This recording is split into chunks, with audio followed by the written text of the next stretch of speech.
They look like flying barns. That was the line Luftwaffe ace Adolf Galland used in early 1942, watching American heavy bombers lumber across the English coast during test runs. Big, slow, box-shaped. To German fighter pilots raised on the sleek Messerschmitt Bf-109, the American B-17 Flying Fortress looked almost comic. Too large to maneuver, too arrogant to survive modern air combat. At first, the laughter felt justified. On August 17, 1942, when the U.S. Army Air Forces flew their first heavy bomber mission over occupied Europe, 12 B-17Es striking the ruined Sotteville railway yards in France, the damage was limited. German flak crews noted the rigid formations and predictable routes. Fighter controllers at Jagdgeschwader 2 Richthofen scribbled notes. The Americans flew by daylight in tight boxes as if daring the Reich to shoot. To the men on the ground in France, the bombers sounded different from the RAF's night raids. Deeper, mechanical, like iron doors slamming shut again and again in the sky. But the explosions were scattered, survivable. The German propaganda ministry called it proof of Anglo-American incompetence. The joke spread through mess halls and briefing rooms. Those bombers won't last the winter. By 1943, the laughter had hardened into confidence. On January 27, 1943, American bombers struck Wilhelmshaven, a naval base bristling with anti-aircraft guns. Crews of Flak Regiment 26 watched shells burst around the formations and saw bombers stagger, trail smoke, then fall into the North Sea. The Americans kept coming, but they bled.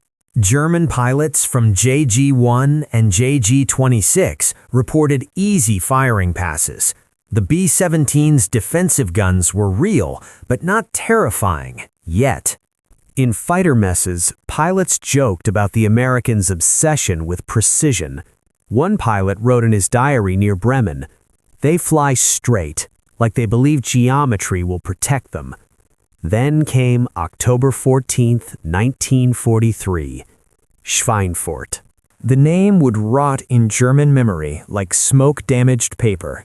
That morning, 291 B-17s of the 8th Air Force crossed the Dutch coast, headed for the ball-bearing factories that fed the entire German war machine. The Luftwaffe responded with everything it had, over 300 fighters, including Bf-109s, FW-190s, and heavy twin-engined Bf-110s armed with rockets. From the cockpit of a Fock 190A piloted by Oberleutnant Heinz Noka, the sky looked crowded, almost obscene. Bombers everywhere, guns flashing. He fired, broke away, re-engaged. He saw bombers fall, crews tumbling out like ash. But something was wrong. Even as 60 American bombers were destroyed, the factories burned. Machine tools twisted, roofs collapsed. Bearings turned molten. German engineers stared at the ruins, knowing replacement would take months, if replacements existed at all. The Americans had paid in blood, but they had learned, and they adapted faster than Germany could. By early 1944, the laughter stopped. On February 20, 1944, the Allies launched Operation Argument, later called Big Week. For 6 days, American bombers pounded aircraft factories in Leipzig, Regensburg, Augsburg, and Gotha. But this time, something new escorted them deep into Germany. Long-range P-51 Mustangs.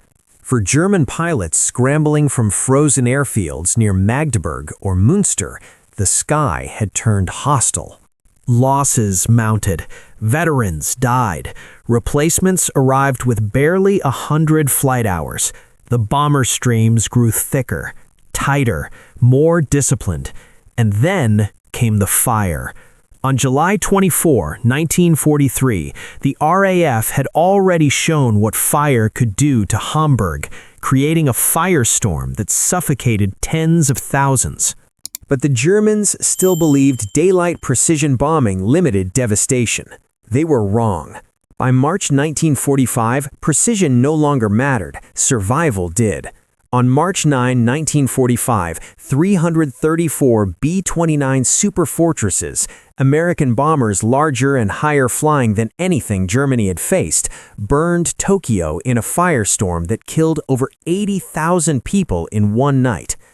German intelligence officers studying the reports felt a chill. If this was the future, Germany had no defense left. Even before that, German cities had begun to resemble scorched landscapes rather than urban centers.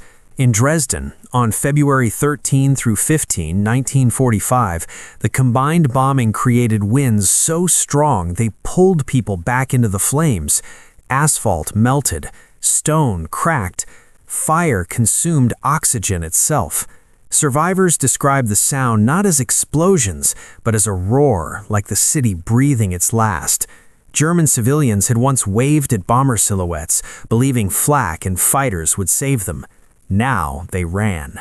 Inside bomb shelters, Luftschutz wardens recorded temperatures so high that metal door handles burned skin on contact. Mothers pressed wet cloths over children's mouths as the air turned poisonous.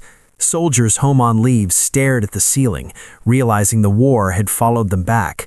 For Luftwaffe crews, the psychological collapse was just as severe. Fuel shortages grounded aircraft. Experienced pilots were dead or crippled.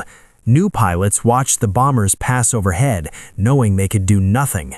One flak officer near Cologne, writing on March 6, 1945, admitted, "We no longer fire to stop them. We fire so we don't feel useless."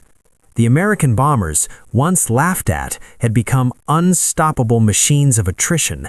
Not elegant, not fast, but relentless. They didn't need to dodge every shell. They only needed to keep coming.